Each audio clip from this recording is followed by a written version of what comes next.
Mon nom est Gilbert Courtois. Je suis le garçon de Gérard Courtois et d'Albertine Guide. Je suis né à Masserias en 1952. J'ai 64 ans.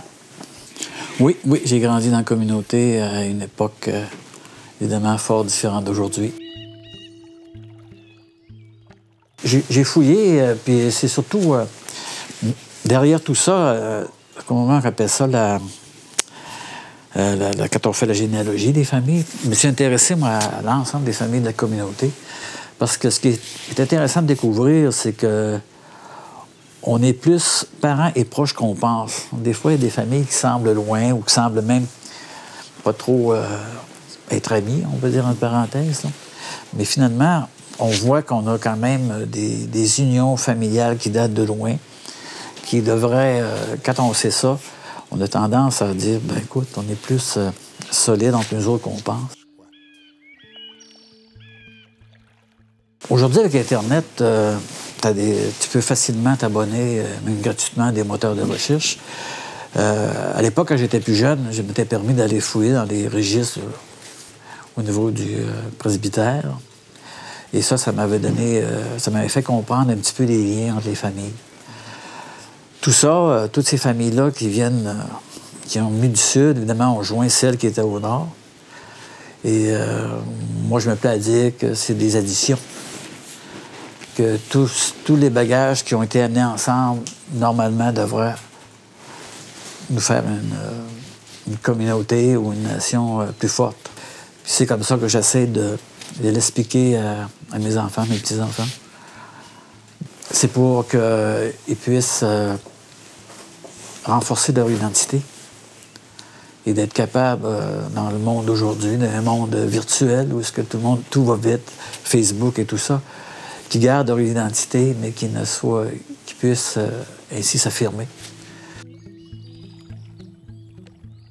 Je pense que c'était attaché à une communauté, à ses joies et à ses peines aussi, puis au territoire. Tu sais, on appartient à ce territoire-là.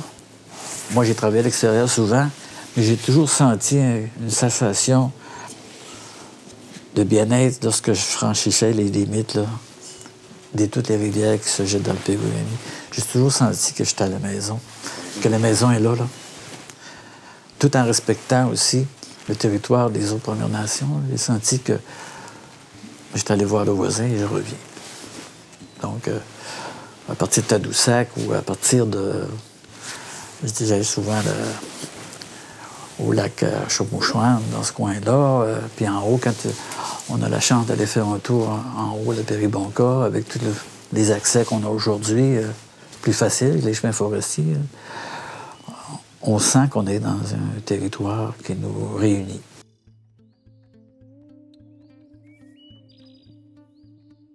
Moi, ce qui me frappait, c'est certains aînés qui restaient pas loin de chez moi parce que le cœur du village était beaucoup occupé par des familles qui étaient au territoire. Okay. Aujourd'hui, ça paraît encore quand même un peu, mais toutes les vieilles maisons là, appartenaient à des familles du territoire, mais ils s'en servaient pas beaucoup, seulement l'été un petit peu. Là.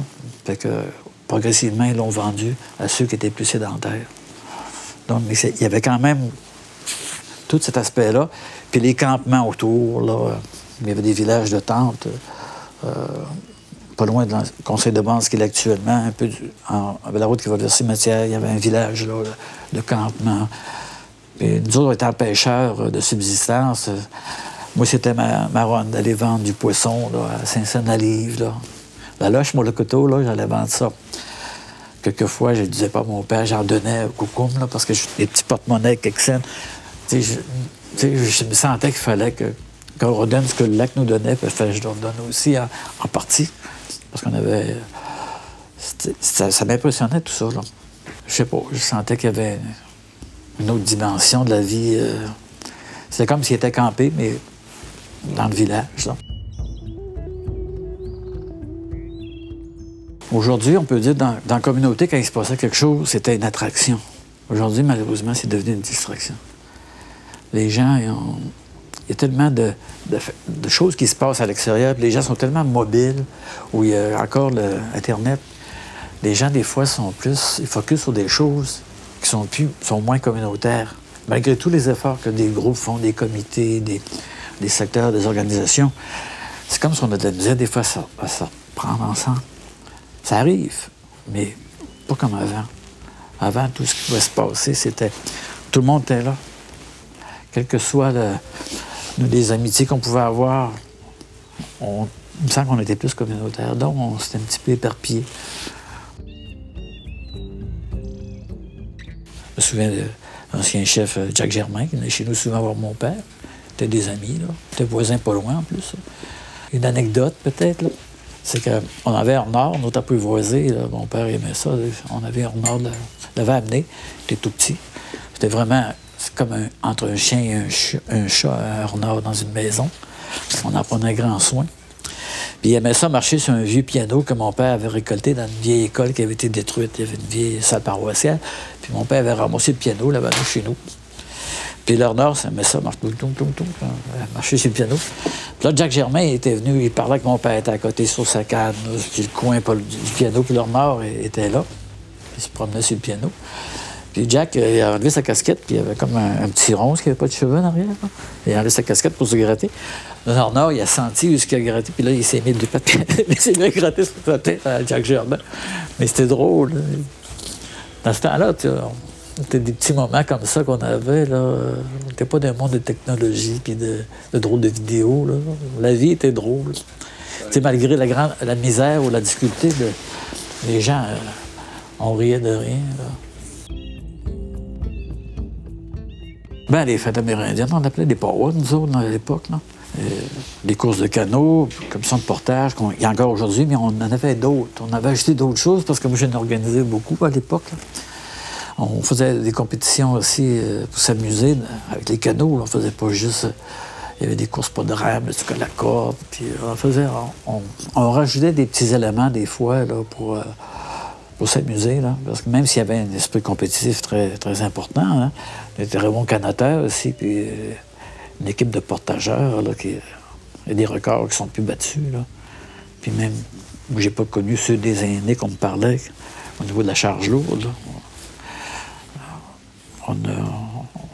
En tout cas, moi, je trouve que c'était une fierté de la communauté d'avoir ces capacités-là à manier le canot et à partager.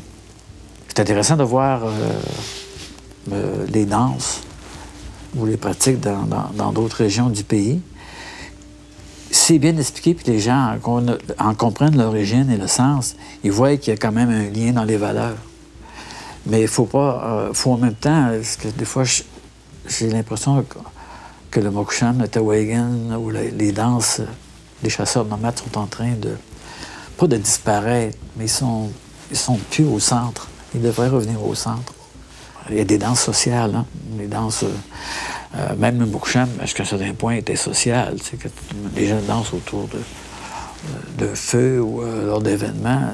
Il y a un côté social. Mais il y a un côté intime aussi qui est peut-être connu, que certains gens connaissent, qui est plus... qu'on entend moins parler, le Niniban, par exemple. Je ne sais pas si je le dis bien. Un chasseur tout seul en forêt, il tue un ours, puis il avait son collier de portage particulier décoré. Il faisait une danse, même autour de l'ours, tout seul. Mais il n'y avait pas d'audience, nécessairement. Mais c'était une partie intime que j'aimerais ça qu'ils revivent. Ben, à l'époque, il y a très longtemps, les noms d'une personne pouvaient changer même dans le cours de sa vie, dépendamment d'événements ou de sa personnalité. Parce que tu vois des noms, c'était vraiment suite à un incident particulier. Là.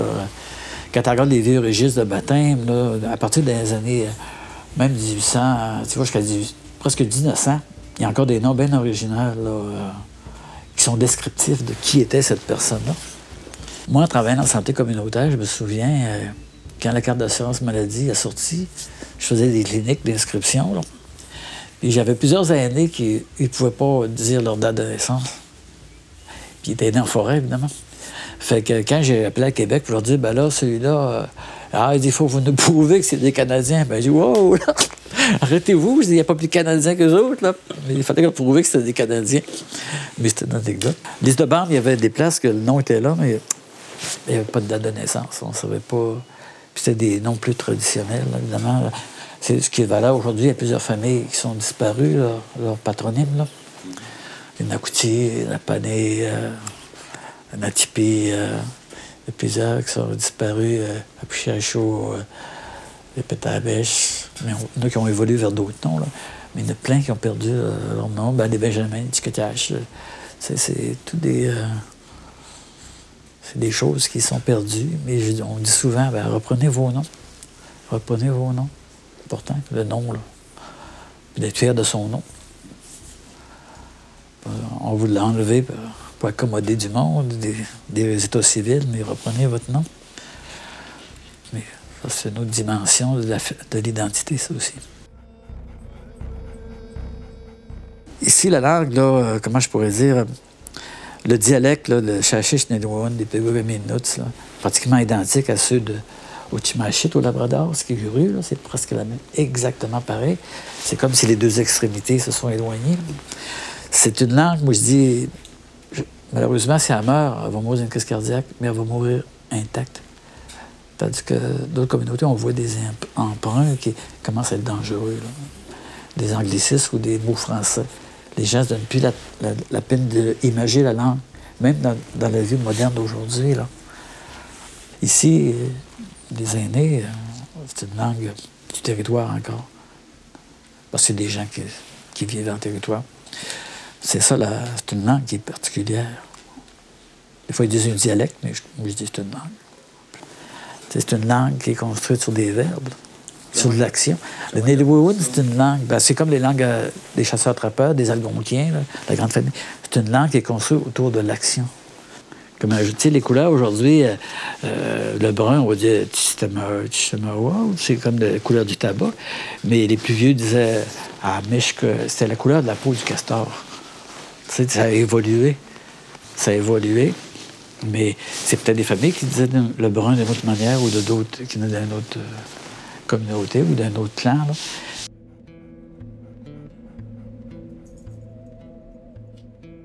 Je sais pas. Ça a l'air sombre un peu. Chaque fois qu'un aîné part, ou qu'un locuteur, qu'on dit, part, c'est comme si tu voulais tomber un mur de la culture. Puis ma femme, Pierrette, elle avait tellement préservé la langue, puis les vieux mots. Des fois, elle était émerveillée d'entendre un mot qu'elle n'a pas entendu depuis très longtemps. Puis elle-même le dit, tout à coup, il sort, parce qu'elle ne l'a pas dit depuis qu'elle était enfant. Tout à coup, un aîné lui parle, puis tout à coup, le mot revient. C'est ça ici qu'il faut vraiment que les familles se mettent à prioriser. Parce que des fois, on voit que même, puisque la personne qui parle la langue dans une famille, le petit enfant qui est ici, là, il veut apprendre. Tu sais, quand ils sont jeunes, c'est là qu'il faut qu'ils l'apprennent. Des fois, ça reste une empreinte pour la vie. Au moins, certaines phrases, certains mots, certaines identifications. Là.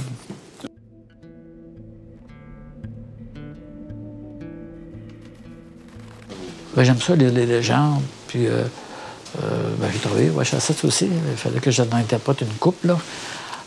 Il y en a des gens de la communauté qui ont collaboré des légendes dans des livres. Là. Puis, j'aime ça parce qu'il faut en comprendre le sens. J'aimerais ça qu'on ramène un cours des légendes, même au niveau du primaire, que les jeunes apprennent les légendes, puis la signification de ceux-là. Tchakapish, là, c'est lui qui traîne un fil puis dans la Lune. Là, pourquoi il s'est ramassé dans la Lune? Il y a une histoire. Pourquoi les castors ont les dents brunes? Il y a une histoire. Puis pourquoi tel animal, tel animal, tel animal. C'est tout cet éventail-là pour être fait de façon réfléchie, puis expliquer aux enfants. Je pense que ça les renforcerait dans leur identité aussi.